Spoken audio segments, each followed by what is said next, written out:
Shalom Aleihim. Bapak Yahweh memberkati saudara sekalian.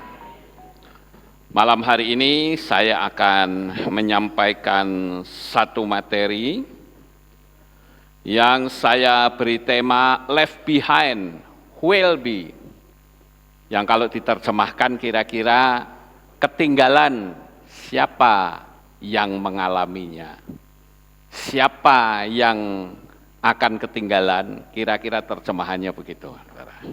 Namun sebelumnya saya akan perkenalkan terlebih dahulu, ada jemaat yang baru pertama kali hadir dalam ibadah kita, yaitu Ibu Grace Juniati dari Solo, Bibis Kulon RT 04 RW 16 Solo. Bisa berdiri Bu?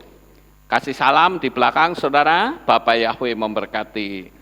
Senang sekali bisa bersama-sama beribadah di tempat ini. Haleluya.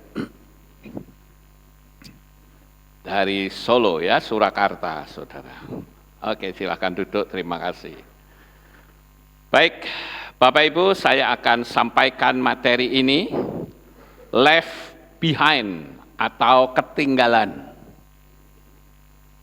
Saya sangat prihatin sekali ketika pada suatu hari ada orang tanya sama saya, orang ini bertanya begini, Pak Lukas, saya sering mendengar Pak Lukas itu ngomong rapture. Rapture itu apa? Waduh, saya terkejut saudara. Saya tanya, kamu jadi orang yang percaya Tuhan sudah berapa lama? Oh, saya dari sejak sekolah minggu. Waduh, lah kalau sekolah minggu sampai rapture saja tidak tahu, saya berpikir Anda ini ada di gereja yang salah. Sampai nggak ngajarin rapture, atau mungkin karena pas diajari, saudara nggak datang. Nah, malam hari ini saya akan memberitahukan kepada saudara sekalian, siapa tahu ada juga orang lain yang tidak ngerti apa itu rapture. Nah, saudara yang terkasih, rapture itu adalah upaya Bapak Yahweh menyelamatkan orang percaya dari masa kesusahan besar yang dikenal dengan The Great Tribulation.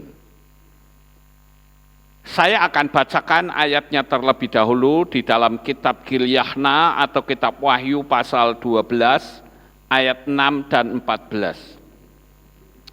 Dan wanita itu melarikan diri ke padang gurun, di mana dia mempunyai suatu tempat yang telah disiapkan oleh Elohim, agar di sana mereka dapat memberi makan wanita itu selama 1260 hari.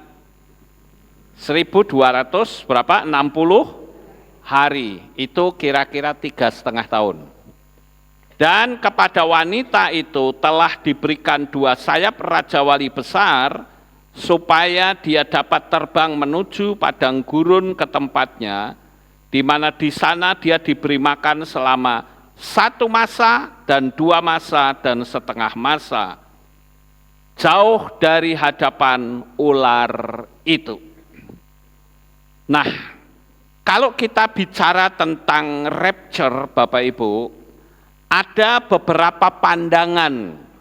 Saya bahkan menyebutnya ada 5 pandangan tentang rapture. Pandangan yang pertama yang disebut dengan pre-tribulationist atau pra-tribulasi. Artinya sebelum peristiwa kesulitan besar, rapture terjadi. Kemudian yang kedua yang dikenal dengan mid-tribulationist atau mid-tribulas, itu di tengah-tengah. Ya, begitu aniaya datang, di tengah-tengahnya itu terjadi rapture, karena ada yang mengatakan bahwa peristiwa itu 7 tahun.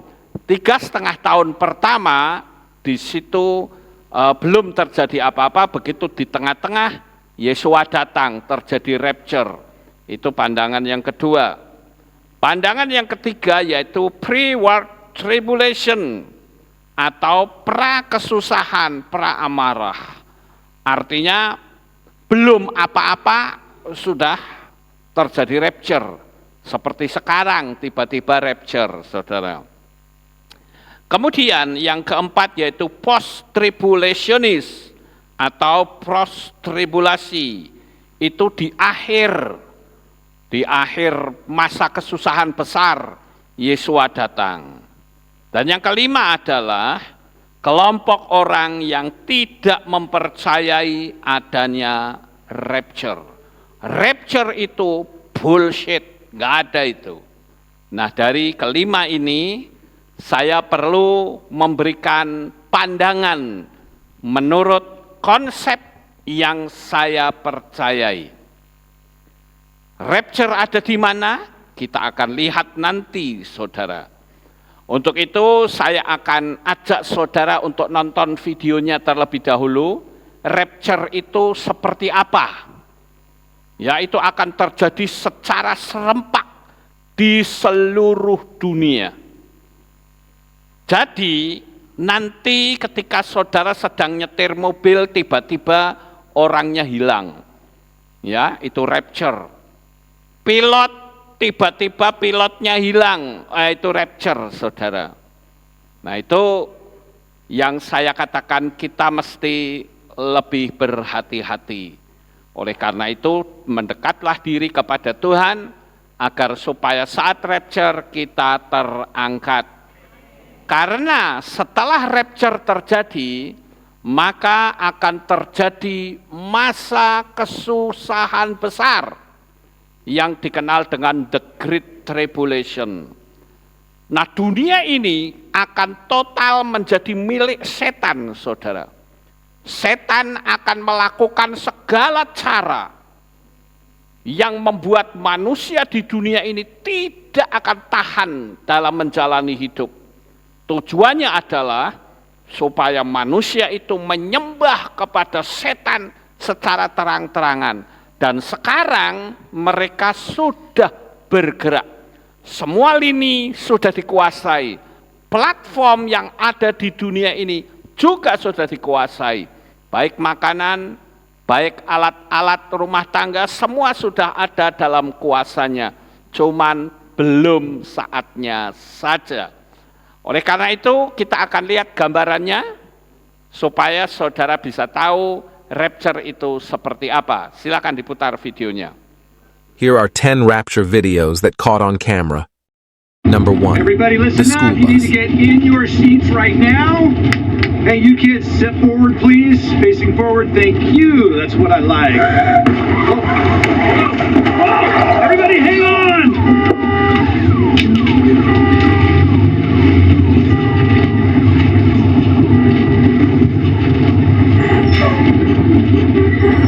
Oh. Is everybody okay?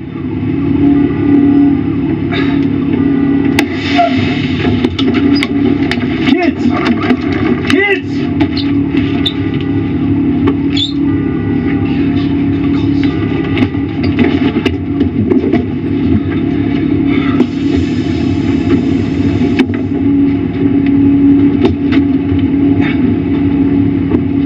Number 2.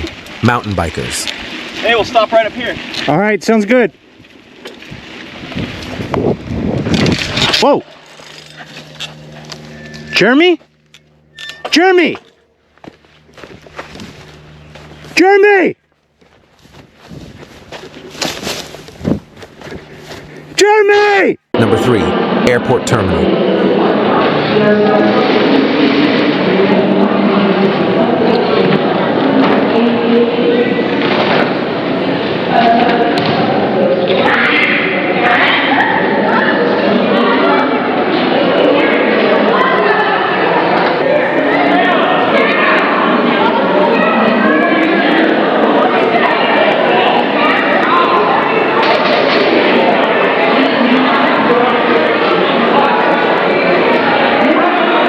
Number 4. Restaurant.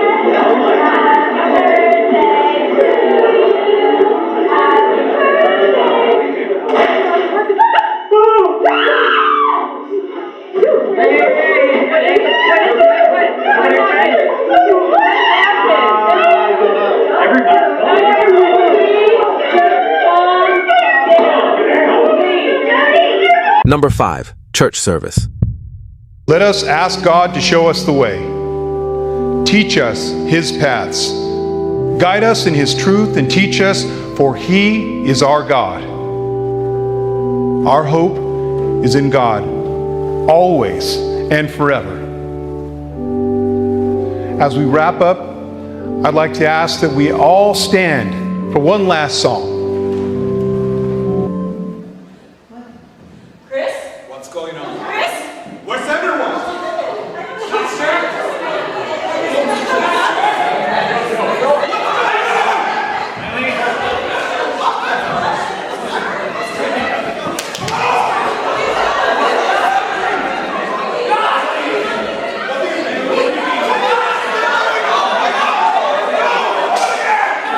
Number 6. Baby sleep.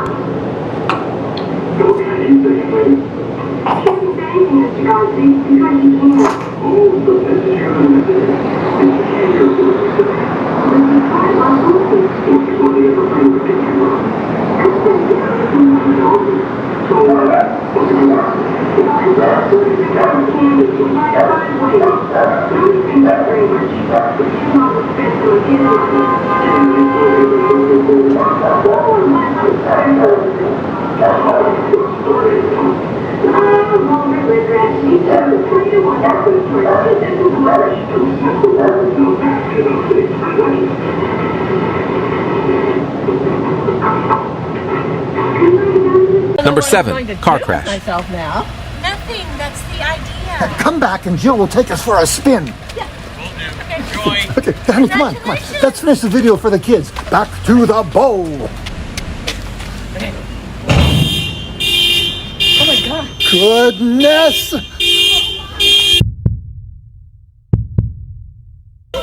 Are they hurt? They're not in the car. Come on, that's crazy. Number 8. The delivery boy. Number 9. Urban Street. To work and people are, oh man, people are like freaking out. I don't know what's going on. I have no... What happened? Oh my gosh. I'm sorry, I don't know. I have no clue what's happening. There's people screaming. Sorry. This is ridiculous. Sorry about that. I guess people had disappeared or something. The cops just showed up. This doesn't even feel real. I have no idea what's going on right now. Everyone's freaking out. I'm freaking out. Officer, some lady, her kid disappeared. Oh my gosh. Okay, so this is crazy. Apparently a bunch of people just disappeared here on this street. This guy's wife is gone. This baby disappeared. Number 10. Traffic I've been on stop. traffic at the intersection of Jefferson and Delaware, Wyoming plate 9 Henry, Tom John 76.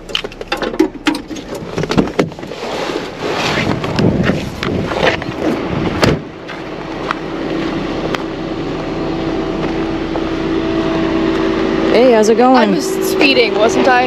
Yeah, and you completely blew past that stop sign in front of me. I did. I'm so sorry. I literally didn't even see it. All right. No this worries. is my first time being pulled over. All right. Can I see your driver's license registration, please? Yeah. It's not a big deal. Here's my license, but this is my mom's car, so... Where are you headed to where you're speeding and missing stop signs? I was just headed to a friend's house. It's like literally right there. It's a birthday party. So, Got it. Not mine, but... Any drugs or alcohol in the vehicle? No, of course not. All right. Sit tight, Sarah. I'll be right back. Okay. Your registration is What the? Sarah? What the heck? Sarah? 3201 to dispatch. I have a... 10 rapture videos that caught on camera suggest the existence of videos supposedly showing the biblical rapture, where believers are taken to heaven. However, such videos are highly controversial and speculative. No credible evidence of the rapture being captured on camera exists. and many claims are often debunked as hoaxes or fiction. This topic should be approached with skepticism.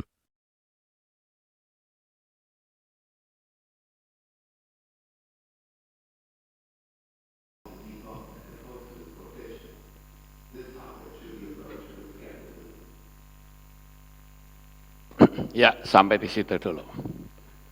Nah, saudara sudah punya gambarannya bukan? Itulah rapture, saudara-saudara. Dan itu pasti terjadi.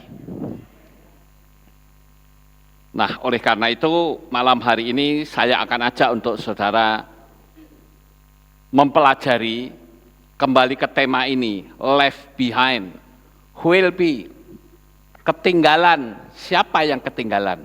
Kategori orang ketinggalan itu yang macam apa? Karena nanti semua akan tercelik.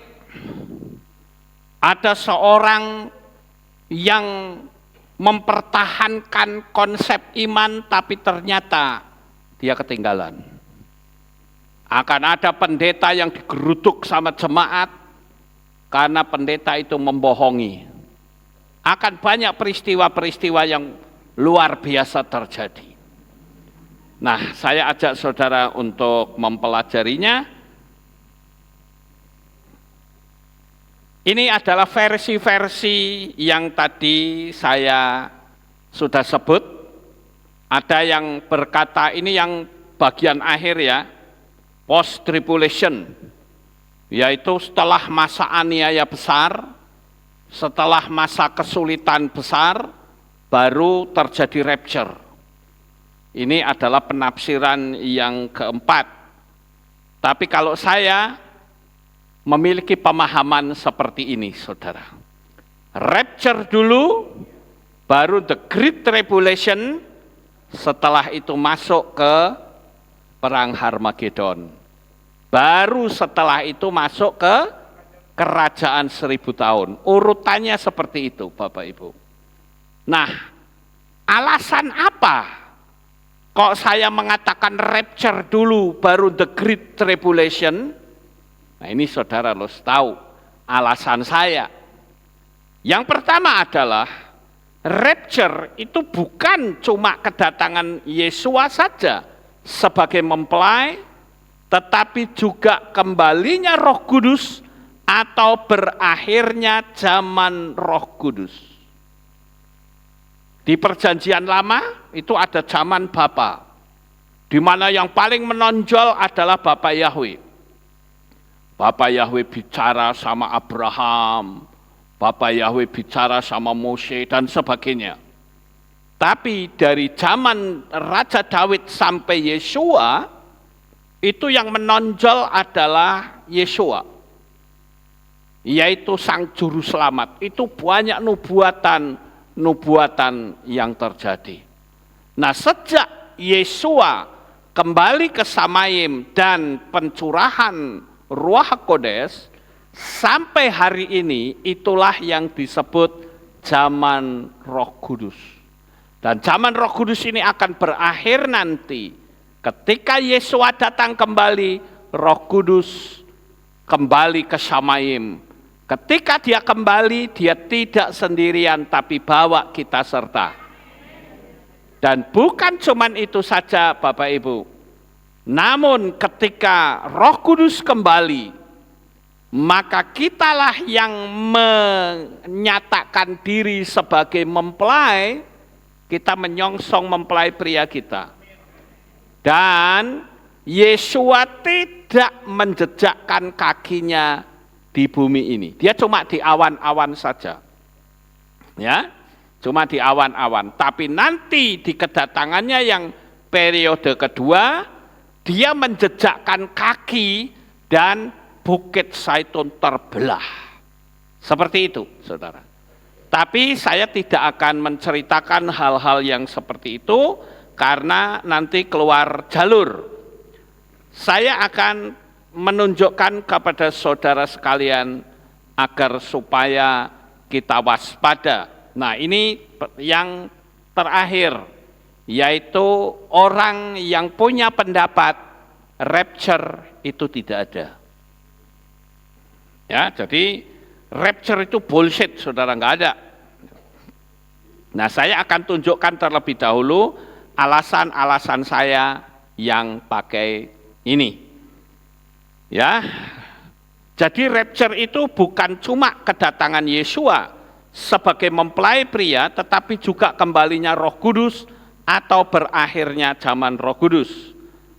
Contoh rapture itu sudah pernah terjadi di dunia ini, tetapi bukan menyeluruh. Hanya orang tertentu, yaitu Henokh dan Elia. Hanya orang itu saja. Ya. Di dalam kitab Bereshit atau Kejadian 5 ayat 24 dikatakan, dan Henokh hidup bergaul dengan Elohim, kemudian dia tidak ada lagi karena Elohim telah mengangkatnya. Jadi Henokh itu tidak mati, saudara. Tapi diangkat, tubuh yang terdiri dari darah dan daging ini diubah menjadi tubuh kemuliaan. Sama seperti ketika nanti terjadi rapture, tubuh kita pun akan dijadikan sama, menjadi tubuh kemuliaan. Yang kedua adalah Elia. Di dalam kitab Melehim Bet atau 2 Raja-Raja pasal 2 ayat 11, dan terjadilah ketika mereka sedang berjalan dan berbicara, nampaklah sebuah kereta yang berapi dengan kuda yang berapi datang dan memisahkan keduanya. Lalu Elia naik dalam angin badai ke Shamayim. Hilang, nggak bisa kelihatan. Seperti pada waktu Yesua kembali ke Shamayim, Bapak Ibu. Kemudian yang kedua, alasan saya kenapa saya menggunakan pola ini. Masa kesengsaraan besar atau the Great Tribulation tidak mungkin terjadi karena masih ada yang menahannya, yaitu Ruach HaKodesh. Jadi Roh Kudusnya mesti kembali dulu, baru bumi ini bisa dikuasai oleh setan. Setan mau ngacak-ngacak dunia ini, nggak ada yang ganggu, saudara. Nah, ini ada di dalam 2 Tesalonika 2 ayat 1 sampai 7 dikatakan. Dan kami meminta kamu, saudara-saudara, sehubungan dengan kedatangan Tuhan kita Yesua HaMasiah dan berkumpulnya kita pada Dia, supaya kamu tidak cepat digoncangkan oleh pikiran, tidak pula ditakutkan, baik oleh roh, ataupun oleh perkataan, ataupun oleh surat yang seakan-akan melalui kami, bahwa seolah-olah hari HaMasiah telah tiba. Biarlah tidak seorang pun menyesatkan kamu dengan cara apapun, kecuali bahwa pertama-tama kemurtatan itu datang dan manusia pendosa, yaitu anak kebinasaan, disingkapkan, yakni orang yang menentang dan meninggikan dirinya atas segala sesuatu yang disebut ilah atau sesuatu yang disembah, sehingga dia duduk sebagai ilah di tempat kudus Elohim, sambil memamerkan dirinya bahwa dia adalah Elohim. Tidak ingatkah kamu bahwa aku selalu mengatakan hal-hal ini kepadamu saat aku masih bersama dengan kamu, dan sekarang kamu telah mengetahui apa yang menahan, supaya dia dapat disingkapkan pada saatnya sendiri.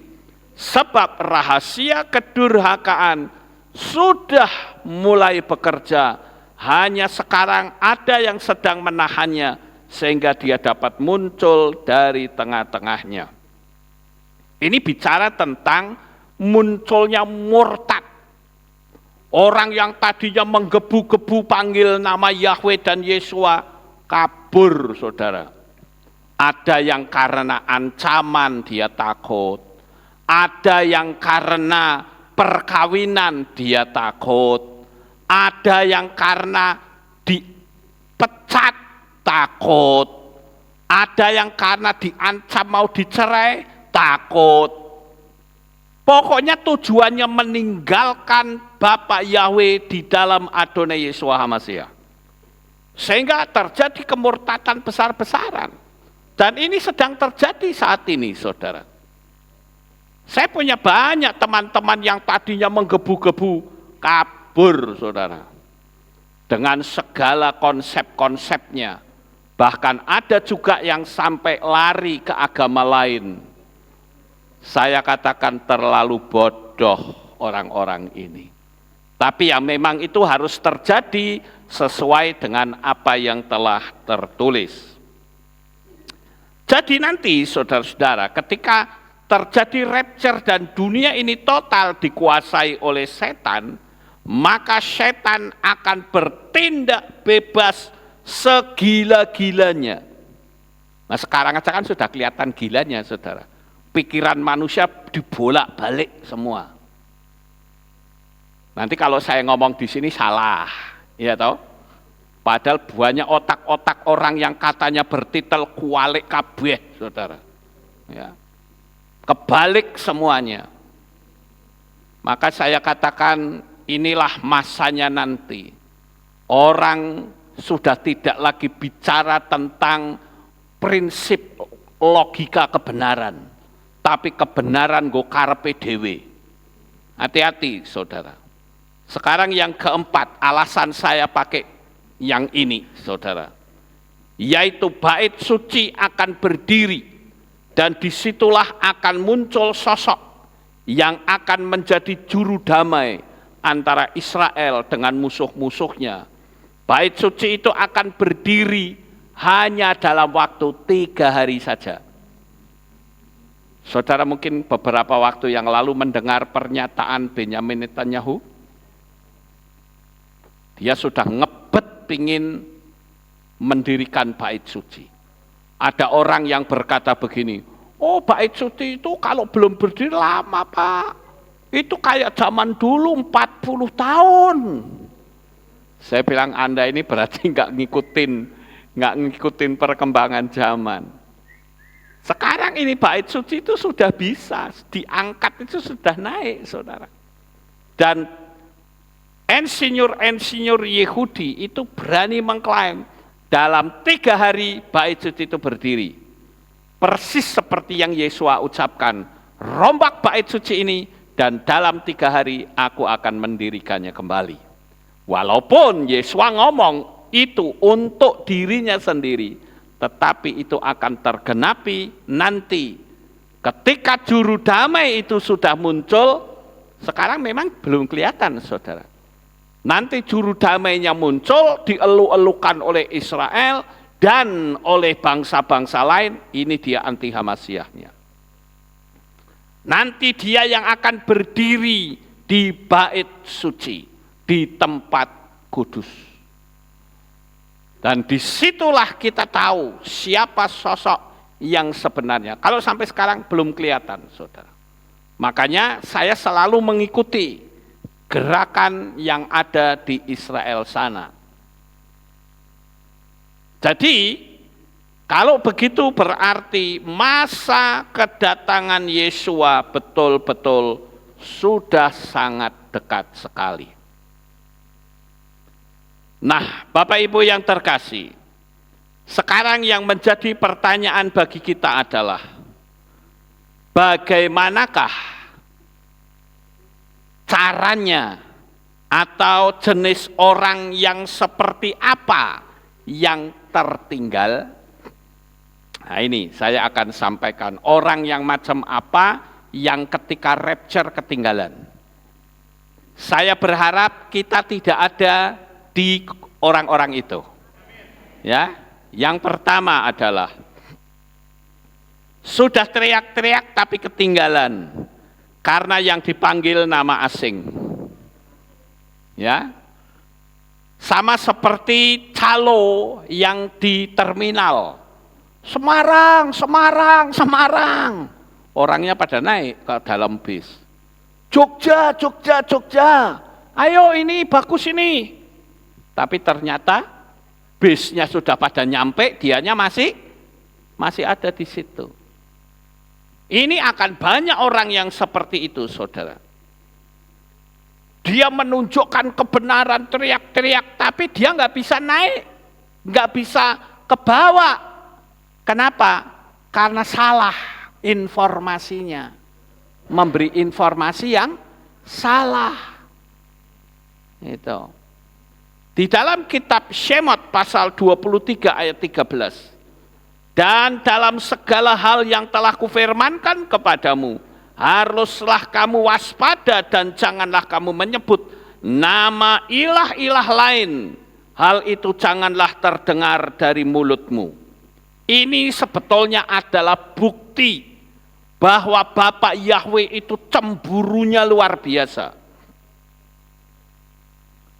Karena apa? Karena nama ilah-ilah itu merupakan kejijikan bagi Bapak Yahweh. Tapi coba gereja-gereja di zaman sekarang, sudah dikasih tahu juga, 2 blek saudara. Ya. Sampai ada jemaat yang punya konsep begini, wes pokoknya aku mau ikut gembalaku. Gembalaku sesat, ya wes aku tak melu gembalaku. Dia tidak mau menyelidiki kebenarannya. Saya bahkan nembus ke seorang gembala yang jemaatnya ribuan. Saya nggak perlu sebut namanya dan gerejanya. Saya terang-terangan saya katakan, kamu tahu nggak nama Bapak kita di Samayim itu siapa? Dia bilang Yahweh. Loh, kamu sudah ngerti toh kalau begitu? Terus kamu menyampaikan kepada jemaat atau tidak? Jawabannya kan ya dan tidak, saudara. Tapi jawabannya nggak nyambung. Aku nggak mau konyol seperti kamu. Oh ya, maksudmu bagaimana? Kamu ditinggal lari jemaat dari jemaat 1.500 tinggal sedikit. Oh begitu, ya sudah. Berarti kita sudah tahu motivasinya, saudara. Ini jenis orang yang ketinggalan, yang teriak-teriak. Bahkan saya katakan lebih baik ganti tuh namanya gerejamu. Dia bilang, loh kalau saya ganti ya saya nanti urusan notaris lagi kesuwen katanya. Ya sudahlah, nikmati sajalah. Walaupun bagi saya gemes juga lihat orang kayak begitu, saudara. Nggak punya nyali sama sekali. Hati-hati, orang-orang yang seperti itu ya tidak akan terangkat, saudara. Lawang terangkat itu yang ngangkat sopo? Kan Bapak Yahweh, betul nggak, saudara? Lah yang dipanggil itu siapa? Kesasar. Jangan salahkan Bapak Yahweh, kenapa kok nggak terangkat, sekalipun mungkin dia teriak-teriak masalah rapture, tapi kecelik. Karena salah alamat, saudara. Yang lebih parah lagi, ada pendeta yang ngomong sama saya, Pak Lukas, ngapain sih Anda itu kok ribut masalah nama? Nggak perlu mempermasalahkan nama, nama itu nggak penting katanya. Wah, ini parah meneng, saudara. Saya bilang bener nih, nama nggak penting. Ya, nama nggak penting, yang penting kita berbuat baik, setia kepada Tuhan, mesti surga katanya. Saya bilang oke, saya tantang kamu. Kamu punya sertifikat tanah nggak? Kalau punya, bagaimana kalau sertifikat tanahmu gantinan Lukas Sutrisno namanya, saya yang bayar, kamu yang nyimpen deh. Wah, ya nggak bisa lah, kok nggak bisa? Berarti tanahku jadi milikmu. Nah itu kenapa? Karena masalah nama. Jadi jangan ngaco pikirannya. Kasihan tuh jemaat yang digembalakan, dibohongin, ya. Dari ayat yang saya baca tadi itu artinya apa? Menyandingkan nama asing dengan nama kudus atau campur-campur. Lah nek campur enak, saudara. Ini nama kudus dicampur dengan nama cemar. Ini kekejian bagi Tuhan. Lawang ayatnya jelas loh. Dan janganlah kamu menyebut nama ilah-ilah lain. Hal itu janganlah kedengaran dari mulutmu. Jadi kita ngomong tuh, apalagi memuliakan nggak boleh. Cuman kalau menerangkan ya memang mau nggak mau mesti ngomong, saudara. Ya, untuk menerangkan. Sekarang arkeologi mulai bermunculan. Kemarin saya dapat video, ada nama sesembahan kekasih kita yang lama dulu, mantan kita itu, jebule patung, saudara. Ya, sudah semakin nyata. Bapak Ibu saudaraku yang terkasih, sekali lagi bagi saudara yang ingin rapture dan masih ada di tempat yang campur-campur, hati-hati. Anda harus segera tinggalkan tempat itu. Dasarnya di mana? Di kitab Ulangan atau Devarim. Pasal 12 ayat 5 sampai 6 dan diulang kembali ayat 13 sampai 14. Saya nggak perlu baca. Saya ulang sekali lagi, saya dasari kenapa Anda jangan berada di tempat yang campur-campur. Itu yang ngomong Tuhan sendiri. Jangan saudara, oh Pak Lukas kok menghakimi? No, aku tidak menghakimi. Yang menghakimi ayatnya. Saya cuma menyuarakan saja. Devarim pasal 12 ayat 5 sampai 6 dan ayat 13 sampai 14. Tuh. Saya nggak perlu baca, bacaan dewe, saudara. Itu membuktikan bahwa Tuhan sangat tidak suka kalau namanya dicampur-campur, ya, dengan nama kenajisan, itu menjadi kecemburuan. Saya tahu saya ngomong seperti ini pasti orang ada yang nggak suka, tapi saya tidak peduli. Saya harus menyuarakannya. Kemarin ada orang telepon sama saya begini, Pak, saya heran, suami saya itu loh, kalau saya nyetel videonya Pak Lukas, wah bencinya luar biasa. Ini pendeta apa ini didengerin katanya. Kalau mau dengerin tuh pendeta ini. Wah tuh bencinya luar biasa dengan Pak Lukas. Ya saya bilang ya maklum lah, namanya juga setan ya benci sama Tuhan kan gitu. Ya kan? Karena saya menyampaikan apa yang Tuhan ingin sampaikan. Terus ada yang, oh suami saya menghina Pak Lukas luar biasa. Saya bilang emang gua pikirin, apakah dengan saya dihina lalu saya terhina? Tidak. Yesua saja dihina kok. Apakah Yesua dengan dihina lalu Yesua terhina? Tidak, saudara. Jadi jawabannya gampang, EGP. Dan saya tidak akan pernah berhenti. Selama mulut saya masih terus berbicara, saya akan terus sampaikan nama besar, nama kudus Bapa Yahweh. Ya. Sekarang yang kedua, ketinggalan sekalipun sudah terima Bapa Yahweh, tapi meterainya salah. Ya, nah ini juga berbahaya, Bapak Ibu.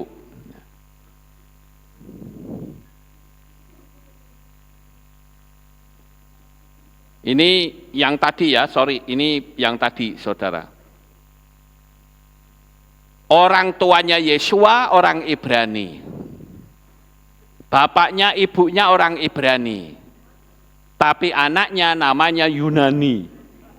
Coba pikirin, saudara. Kira-kira ada nggak pengikutnya? Kalau punya anaknya namanya penjajah, nggak akan ada. Bahkan akan dianggap ini orang gila, saudara-saudara.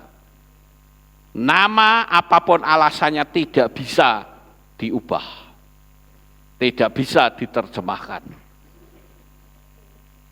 Apapun yang sudah jadi nama, ya tetap nama. Ya.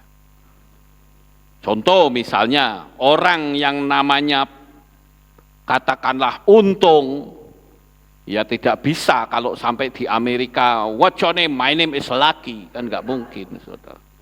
My name is Untung, tetap, saudara. Ya. Jadi kita ini harus paham akan hal ini, ya.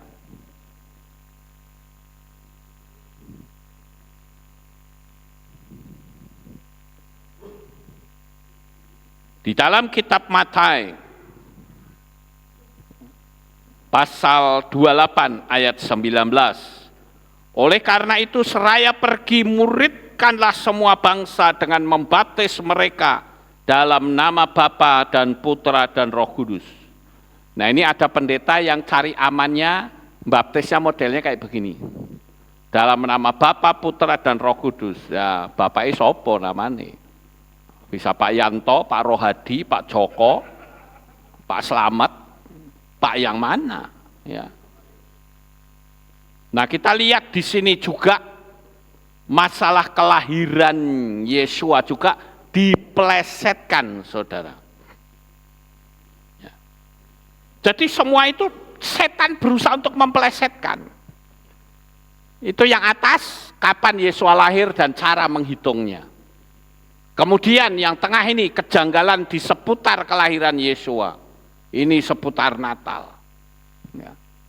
Jadi semua pengetahuan itu sudah ada di channel saya. Jangan kita salah, kita mengikut suatu kepercayaan itu harus jelas. Yesua tidak pernah lahir tanggal 25 Desember. Tidak pernah, saudara. Karena Yesua itu lahir tanggal 15 bulan Tisri, itu jelas.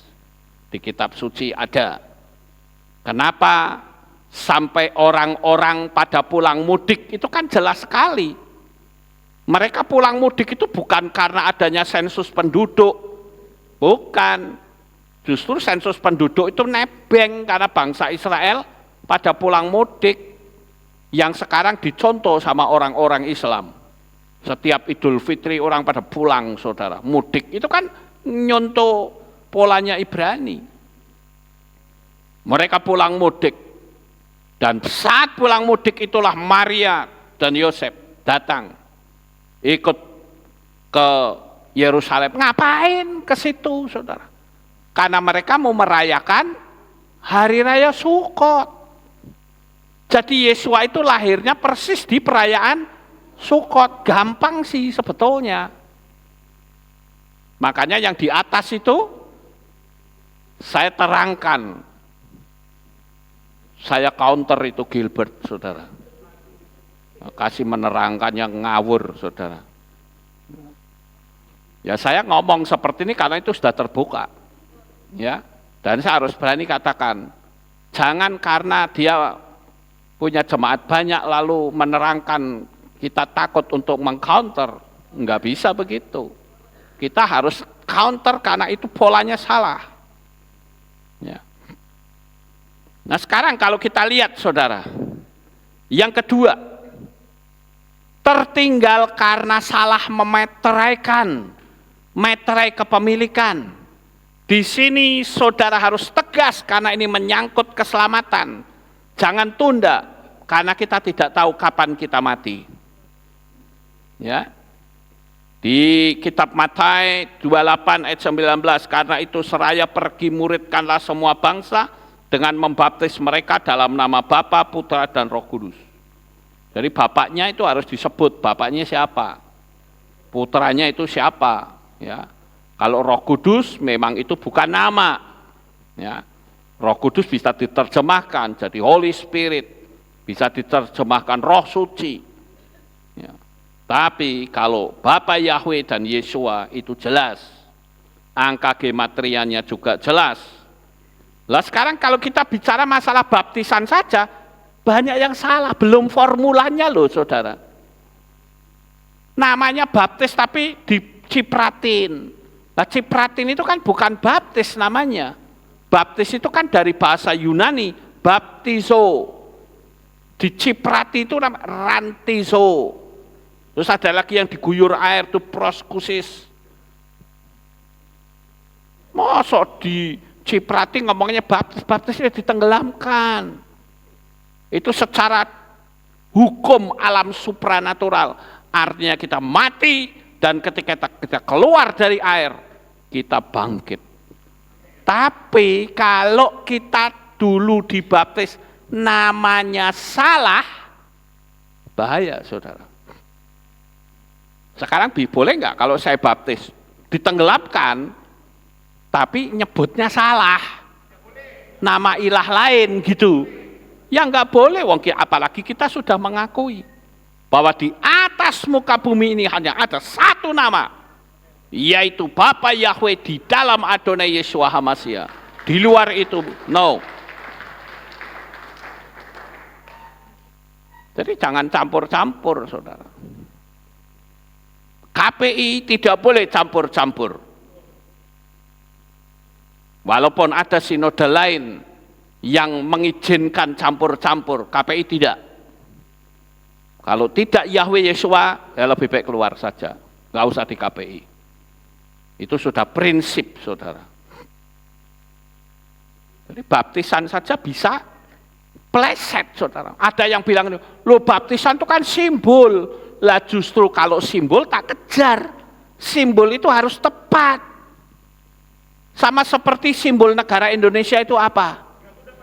Garuda Pancasila. Itu Garuda Pancasila kan gambarnya begini saudara. Iya kan? Burungnya kan begini. Terus sekarang kalau saya bilang, nek burungnya tak ganti burung gagak gimana? Enggak boleh, itu penghinaan saudara. Sekarang sama deh, burungnya burung Garuda Pancasila. Kan kepalanya menghadapnya ke sana ya. Ke sana apa ke sana? Kanan ya, ke kanan. Saya kita hadap kering kiri. Itu salah. Itu sayapnya, itu kan ada berapa biji itu sayapnya? Ya kan? 17 ya sayapnya ya. Sekarang tak jabut satu, apakah sudah jadi simbol? Tidak, walaupun masih mirip saudara, tapi salah. Terus itu bulu-bulu yang di leher itu ada berapa jumlahnya? 45, tak jabut satu, ketahuan enggak?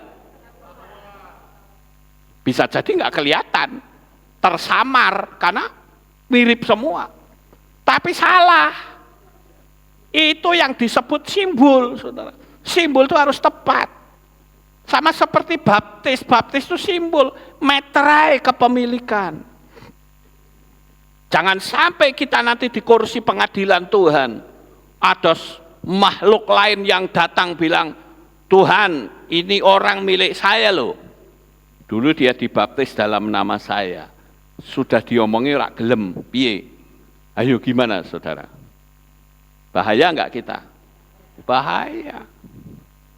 Makanya saya katakan, ayo mumpung masih ada kesempatan, mumpung masih ada waktu. Bagi saudara yang belum baptis, segera ambil sikap baptis pembaharuan. Baptisanmu yang lama salah. Sekali lagi, baptisanmu yang lama salah. Karena namanya bukan nama Tuhannya orang Israel itu. Harus dipahami. Ya. Kemudian yang berikutnya, ini ciri orang yang tertinggal, yaitu yang tidak percaya adanya rapture, bahkan mengejek saudara. Nah, saya akan bacakan ayatnya. Lukas 17 ayat 34. Aku berkata kepadamu pada malam itu akan ada dua orang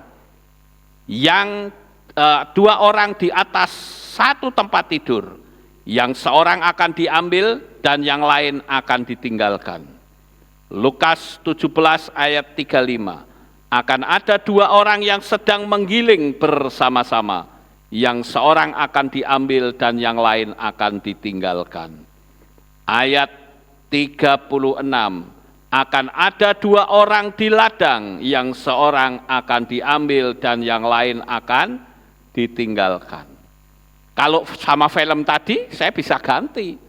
Ada orang di airport yang lain ditinggalkan, yang percaya diangkat. Ngeri gak saudara?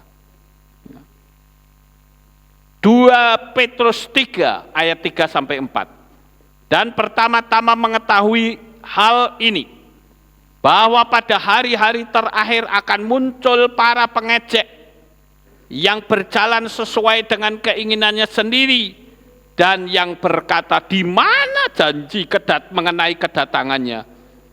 Karena sejak leluhur kita meninggal, segala sesuatu tetap berlangsung demikian dari sejak awal penciptaan, karena dia melihatnya pakai hitungan tahun. Padahal kita tahu bahwa alam supranatural dengan dunia fisik itu beda dimensi. Orang di alam supranatural sebentar, di fisiknya itu sudah lama, saudara.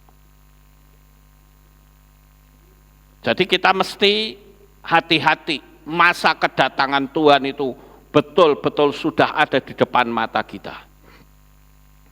Nubuat-nubuat sudah terdengar di mana-mana. Video-video seperti tadi, itu video rekayasa loh, dibuat oleh AI. Karena saya dikasih seperti itu, orang tahu, Pak Lukas, apa ini sudah rapture? Tak lihat, bukan, ini AI ini.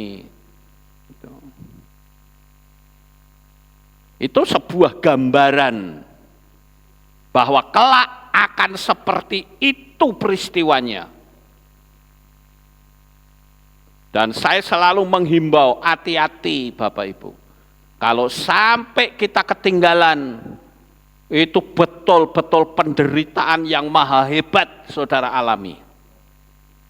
Saudara punya duit berapapun tidak akan bisa saudara pakai. Saudara punya rumah sebagus apapun, sekaya apapun, tidak bisa saudara pakai. Kecuali saudara mau mengikuti program New World Religion. Baru boleh. Ya.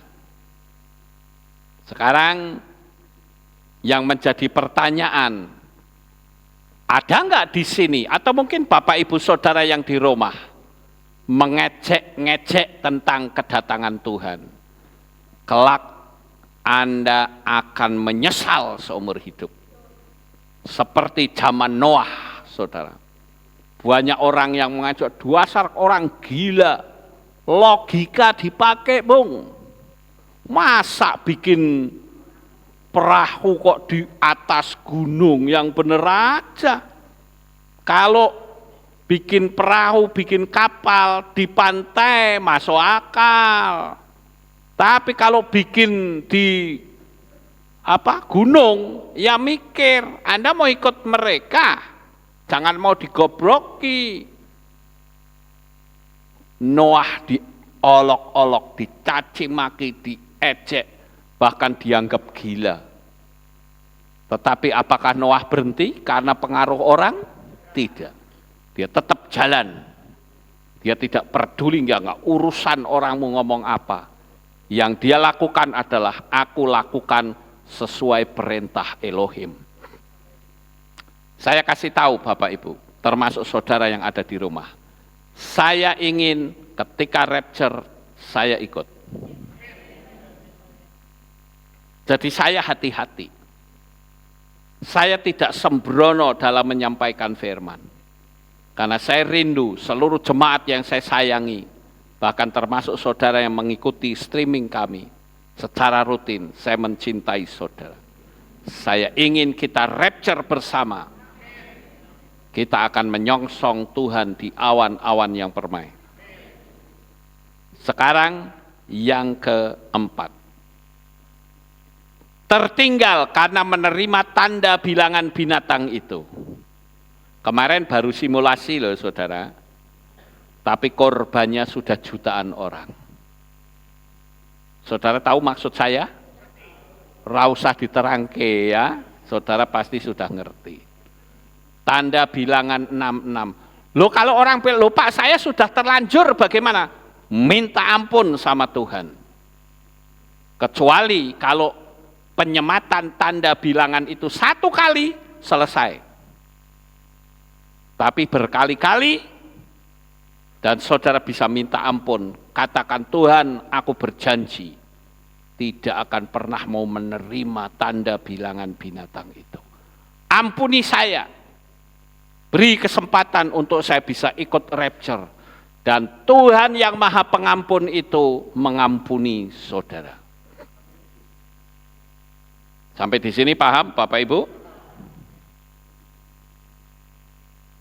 Di dalam kitab Gilyahna atau Wahyu 13 ayat 16 sampai 18.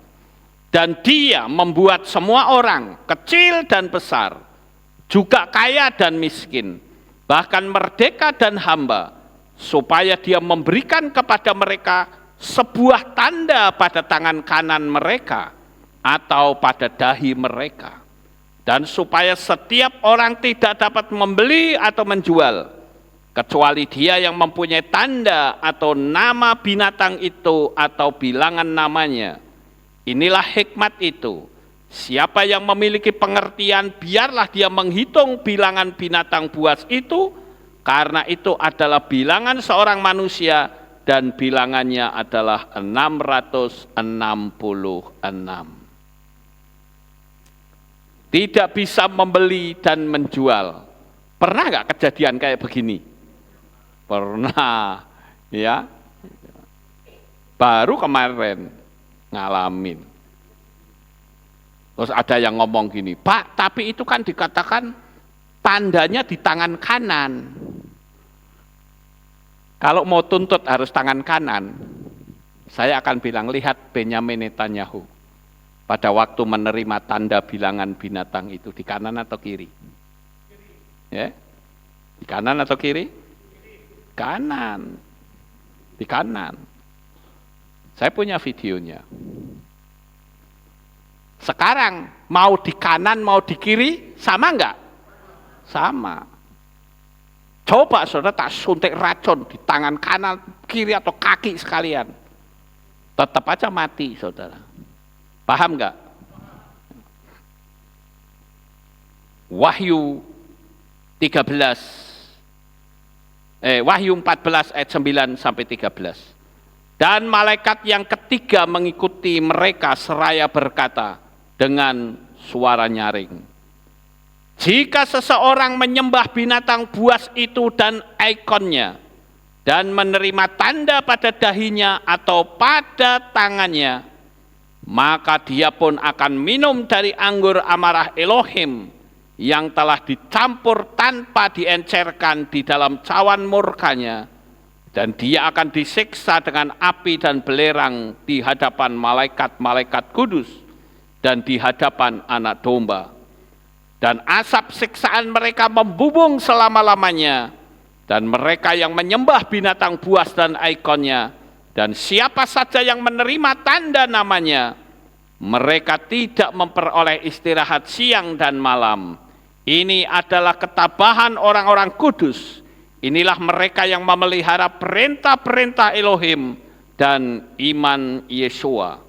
Dan aku mendengar suatu suara dari Samayim yang berkata kepadaku, tuliskanlah, berbahagialah orang-orang yang mati di dalam Tuhan, mulai dari sekarang. Benarlah roh itu berkata bahwa mereka dapat beristirahat dari jerih lelah mereka, dan perbuatan-perbuatan mereka ikut bersama mereka. Kalau saya baca ayat-ayat yang lain, akan muncul ayat orang yang menerima tanda bilangan itu kena bisul-bisul. Pernah nggak saudara baca ayat itu? Halo? Pernah saudara baca ayat itu? Yang menerima tanda bilangan kena bisul-bisul? Dan dikatakan ini kan ada tadi ayat yang kita baca tadi, mereka yang menyembah binatang buas dan ikonnya. Artinya apa? Kalau disebut menyembah itu artinya mengagungkan, betul nggak saudara? Orang yang mengagungkan, maka orang yang menerima tanda itu ada dua kategori. yang merasa sadar aku salah dan katakan Tuhan ampuni saya, dia merasa risih dengan tanda itu yang akan rapture, saudara. Tapi kalau orang yang enggak, dia bilang buktinya aku sudah 1 kali, 5 kali, 10 kali, itulah sebuah kebodohan. Kebodohan yang dipelihara. Orang-orang jenis seperti itulah yang akan mendapatkan murka Bapa Yahweh. Nah, di posisi ini banyak yang tidak paham kalau apa yang kita lihat beberapa waktu yang lalu adalah tanda bilangan binatang itu. Kasus ini sama dengan kasus yang sekarang sedang rame-ramenya di luar sana, yaitu munculnya nyamuk dengan bakteri Wolbachia. Oh, itu sehat loh. Orang kena DBT, wah diantop itu, wah sehat. Asal gelem digobloki ya sehat. Kalau kita nggak mau, saudara. Itu. Kita sebagai anak-anak Bapak Yahweh harus tegas. Jangan takut, paling-paling mati. Takut apanya? Daripada mati dientop. Betul nggak Bapak Ibu? Banyak sekali. Ya. Saya kalau ceritakan bisa panjang lebar nih. Ya, tapi nanti di take down. Yang penting nggak usah lah, wes, nggak usah ikut-ikutan gitu ya. Makanya siapkan raket nyamuk tuh kalau sekarang. Geplak itu, dipites sisan nyamuknya. Sekarang ini banyak sekali orang pintar jadi goblok. Yang katanya punya titel, goblok semua. Saya jujur ngomong ini gemes saya lihat orang kayak gitu. Kasihan orang-orang. Ya. Tapi saya bersyukur ada seorang profesor yang menyingkapkan hal ini. Profesor siapa? Bukan, laki. Richard, saudara. Ya, Profesor Richard yang membongkar itu. Kita bersyukur dengan orang-orang hebat seperti beliau ini, saudara. Berani bongkar terang-terangan. Jadi kalau ada yang sudah seperti itu, ya sudah tinggal minta ampun saja sama Bapak Yahweh. Amin. Sekarang yang kelima, kategori orang yang tertinggal karena hidupnya kacau, nipu, berzina, mencuri, mabuk-mabukan, kedukun, LGBT, dan lain-lain. Sekalipun dia sudah terima Bapak Yahweh, sudah dimeterai, dan tidak menerima tanda bilangan, tetapi kalau hidupnya ngaco, ya dia tidak akan terangkat. Paham Bapak Ibu? Saya bacakan Matius 5:20-26. Sebab aku berkata kepadamu, bahwa jika kebenaranmu tidak melimpah, lebih banyak daripada para ahli kitab dan orang-orang Farisi, kamu sekali-kali tidak dapat masuk ke dalam kerajaan surga.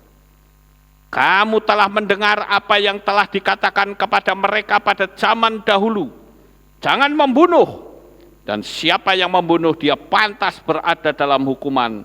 Namun aku berkata kepadamu bahwa setiap orang yang menjadi marah tanpa sebab terhadap saudaranya, dia pantas berada dalam hukuman. Dan siapa yang berkata kepada saudaranya raka, dia pantas berada di hadapan Sanhedrin. Dan siapa yang berkata dungu, ia pantas berada dalam api neraka. Kemudian apabila engkau mempersembahkan persembahanmu di atas mezbah, dan di sana engkau teringat bahwa saudaranya mempunyai sesuatu terhadapmu, tinggalkanlah persembahanmu di sana, dan di depan mezbah itu pergilah, biarlah engkau didamaikan lebih dahulu dengan saudaramu, dan kemudian datanglah, persembahkanlah persembahanmu itu, bersepakatlah segera dengan lawan perkaramu. Sementara engkau berada dalam perjalanan bersamanya, supaya jangan lawanmu itu menyerahkan engkau pada hakim, dan hakim itu akan menyerahkan engkau kepada pengawal, dan engkau dijebloskan dalam penjara. Sesungguhnya aku berkata kepadamu, engkau sekali-kali tidak akan pernah keluar dari sana, sampai engkau telah membayarkan kodrates yang terakhir. Saudaraku yang terkasih, kalau kita melihat kondisi keberadaan kita di dunia ini, kita berada di sebuah dunia yang sudah rusak, yang sudah berantakan, dan akan mencapai puncaknya nanti ketika rapture tiba. Saya hanya mewanti-wanti, tolong saudara bertahan dalam iman. Karena kalau sampai saudara ketinggalan, upahmu itu hanya bisa masuk kerajaan 1000 tahun. Cuman pertanyaannya, saudara mampu atau tidak? Saya kok nggak yakin terus terang saudara.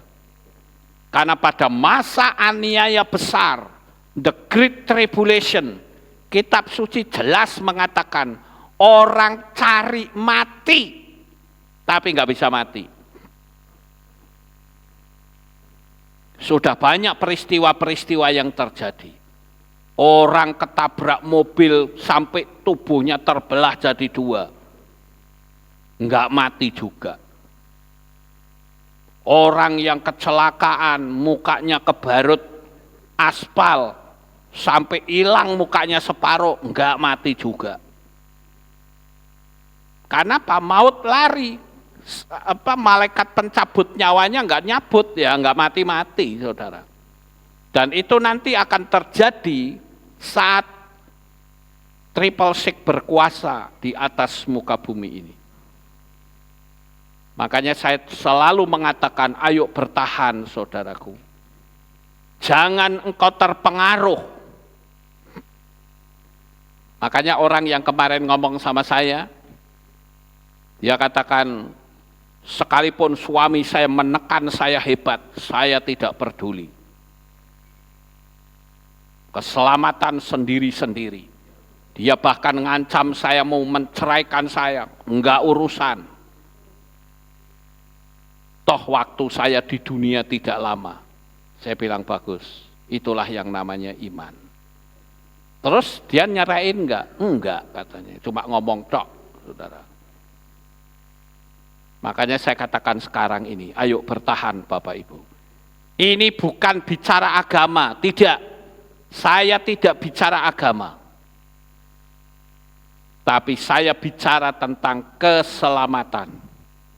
Jangan sampai saudara ketinggalan. Coba sekarang saudara perhatikan. Saya nggak habis pikir, orang punya pemikiran seperti yang sekarang sedang viral, nyamuk diberi bakteri Wolbachia, katanya bisa mencegah DBT. Padahal itu nanti akan bekerjanya sama seperti tanda bilangan binatang yang kemarin, saudara. Dulu kan orang bilang, oh ini menyehatkan, tapi faktanya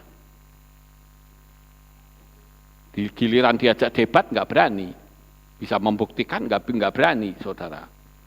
Apalagi sekarang ditambah lagi adanya LGBT, peredaran narkoba, kerusakan akibat perang dan gempa, sangat memprihatinkan. Dunia sekarang betul-betul sudah diambang kehancuran. Anehnya, kenapa justru yang muncul di permukaan adalah para penguasa yang otaknya pada terbalik. Hati-hati Bapak Ibu. Tidak ada cara lain yang harus Bapak Yahweh lakukan, yaitu mempersingkat kedatangannya. Matius 24 ayat 22. Dan sekiranya hari-hari itu tidak diperpendek, maka semua manusia tidak akan diselamatkan. Tetapi karena mereka yang terpilih, hari-hari itu akan diperpendek. Markus 13 ayat 20. Dan jika Yahweh tidak mempersingkat hari-hari itu, tidak ada satupun makhluk yang akan diselamatkan. tapi demi mereka yang terpilih, yaitu yang telah Dia pilih, Dia mempersingkat hari-hari itu. Saudara sadar nggak kalau sekarang 1 minggu itu cepat banget? Wow, luar biasa saudara. Ini artinya apa? Waktu dipersingkat. Matius 5, 20-22. Sebab aku berkata kepadamu, bahwa jika kebenaranmu tidak melimpah lebih banyak dari para ahli Taurat dan orang Farisi, kamu sekali-kali tidak dapat masuk ke dalam kerajaan Samayim. Kamu telah mendengar apa yang telah dikatakan kepada mereka pada zaman dahulu. Jangan membunuh, siapa yang membunuh dia pantas berada dalam hukuman, dan sebagainya. Tadi kita sudah baca, saudara-saudara. Betapa mengerikannya kondisi saat ini. Kita harus jalani hidup ini dengan benar. Jangan kita berusaha untuk berdalih demi untuk keselamatan diri kita sendiri. Cari amannya. Banyak sekali teman-teman saya yang jadi bunglon, saudara. Kalau kumpul sama pengagung Bapak Yahweh, Bapak Yahwehnya kental banget. Tapi giliran kumpul dengan orang-orang yang anti nama Yahweh, nyebut saja tidak berani. Itu bunglon namanya. Di tempat yang hijau jadi hijau, di tempat yang putih jadi putih. Kita harus punya prinsip yang kuat. Saya bukan membanggakan diri, saya di mana-mana. Saya nggak mau campur-campur, saudara. Sekali saya panggil nama Yahweh, pantang saya mengagungkan nama lain. Ingat, kondisi seperti ini persis seperti zaman Noah. Noah itu cuma 8 orang yang selamat, saudara. Sekali lagi, apapun yang saudara miliki tidak akan bisa dinikmati dengan cara apapun. Ya, oleh karena itu saya ingin supaya saudara mengambil sikap untuk hidup yang berkenan. Bersiaplah, waktunya sudah tidak lama lagi. Lakukan yang terbaik. Baik untuk itu, untuk Bapak Yahweh, maupun untuk sesama, untuk saudara-saudara kita. Waktu kita tidak lama. Doa saya untuk Bapak Ibu Saudara di tempat ini, maupun para subscriber, tiap malam saya doain saudara. Saya selalu berkata, Bapa jaga lindungi mereka. Jemaat Kehilat Aleph Tau, para subscriber, Tuhan jaga lindungi. Kami ucapkan terima kasih atas mereka. Saudara, saya doakan terus, supaya dalam kondisi seperti apa saudara tetap teguh, sampai pada titik nafas yang penghabisan. Karena hari ini adalah hari-hari yang terakhir. Bersiaplah, karena Yesua bisa datang setiap saat. Sukses besar untuk saudara. Bapak Yahweh memberkati. Haleluya. Kita tunduk kepala, kita berdoa. Kami mengucapkan terima kasih dan syukur kepadamu ya Bapa. Malam hari ini kami telah mendengarkan renungan firman. Kami ingin agar saat rapture tiba, kami benar-benar menyongsong Tuhan di awan-awan yang permai. Kami ingin hidup kami berkenan di hadapan-Mu, sehingga kehidupan kami akan sangat menjadi berkat bagi banyak orang. Terima kasih Bapak Yahweh, meteraikan firman ini di dalam hati seluruh umat-Mu. Di dalam nama Adonai Yeshua HaMashiach, kami sudah berdoa. Amin. Kita akan dengar pengumuman. Shalom, berjumpa kembali dalam Aleph Tau Update News. Berikut kami sampaikan pengumuman minggu ini. Divisi Anak akan mengadakan piknik anak untuk kelas balita hingga kelas 3 SD di Kebun Binatang Gembira Loka, Yogyakarta pada tanggal 2 Desember 2023 dengan biaya Rp150.000 per anak. Untuk info lebih lanjut bisa menghubungi guru kelas masing-masing. Divisi Anak akan mengadakan kegiatan retreat pada hari Senin sampai Rabu tanggal 25 sampai dengan 27 Desember 2023. Bertempatkan di gedung P3L Kopeng. Peserta anak usia 10 sampai 16 tahun dengan biaya 200.000 per anak. Saudara bisa memulai menabung di tiap hari Minggu di guru masing-masing kelas. Untuk info lebih lanjut, bisa menghubungi Tante Sylvia di nomor 0858 6703 7774. Rangkaian acara tutup tahun 2023. Beauty Class khusus pelayan dan jemaat Kehilat Aleph Tau pada hari Sabtu 9 Desember 2023 pukul 6 sore. Bagi saudari yang ingin berpartisipasi, dapat mendaftarkan diri melalui Saudari Beauty di nomor 0819 9844 5549 dalam tenggat waktu 19 November hingga 3 Desember 2023. Basar akhir tahun Kehilat Aleph Tau pada hari Minggu 10 Desember 2023 pukul 8 pagi hingga selesai. Terdiri dari basar makanan, pemeriksaan kolesterol, gula darah, asam urat, gigi gratis, potong rambut gratis, pijat refleksi, dan donor darah.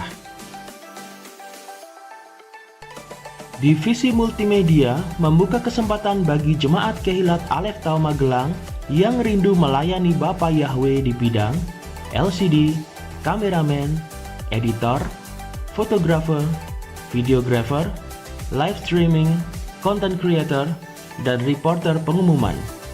Bagi saudara yang ingin melayani di bidang tersebut, bisa menghubungi Saudari Welly di nomor 0882 2533 9832. Pendaftaran ditunggu sampai 31 Desember 2023. Telah tersedia kalender tahun 2024. Bagi yang ingin mendapatkan, dapat menghubungi Asher yang bertugas. Untuk jemaat live streaming, bisa menghubungi Ibu Sri di nomor 0896 7447 9997. Demikian pengumuman minggu ini. Sampai jumpa di Aleph Tau Update News selanjutnya. Bapak Yahweh memberkati. Tutup dalam doa. Terima kasih Bapak Yahweh, selesai sudah ibadah kami. Dari awal, pertengahan, sampai pada akhirnya. Sebentar lagi anak-anak-Mu akan pulang ke rumah mereka masing-masing. Jaga, lindungi, peliharakan mereka sampai di rumah dengan selamat. Pertemukan kembali pada jam-jam ibadah mendatang di dalam ikatan tali kasih-Mu. Terima kasih ya Tuhan, inilah doa syukur yang kami naikkan kepadamu. Bapak Yahweh selalu memberkati, melindungi, menjaga, dan memeliharakan mereka. Beri kekuatan, kesehatan, damai, sejahtera, dan berkat yang melimpah. Dalam nama Adonai Yeshua HaMashiach, kami sudah berdoa. Mari kita angkat tangan kita dan kita akan menerima birkat Kohanim. Haleluya. Yevareka Yahweh wa yishmereka.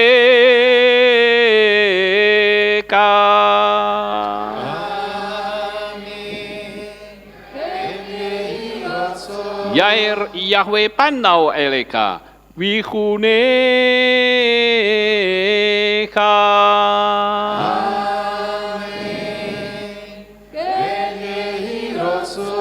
Yesa Yahweh panau eleka wa yashem lecha shalom.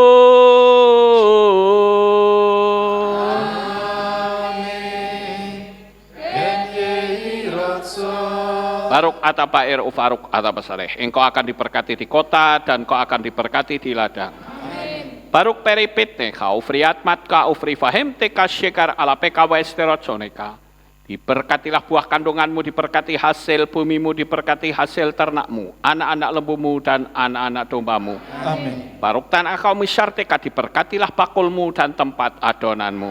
Amin. Baruk ata boboy kau faruk ata betseteka, dan kau akan diberkati pada waktu engkau masuk, dan engkau akan diberkati pada waktu engkau keluar. Amin. Baruk ata Yahweh Elohenu melek haolam, Besem Yesua Hamasya Ruach HaKodes Kile Olam Faed. Kami sudah berdoa dan mengucap syukur. Haleluya. Amin.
Selamat pulang.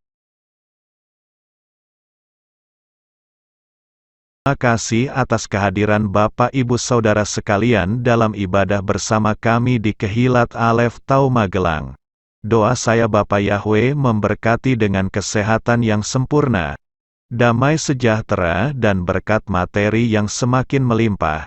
Kami menunggu kembali kehadiran Bapak Ibu Saudara sekalian pada jam yang tersedia.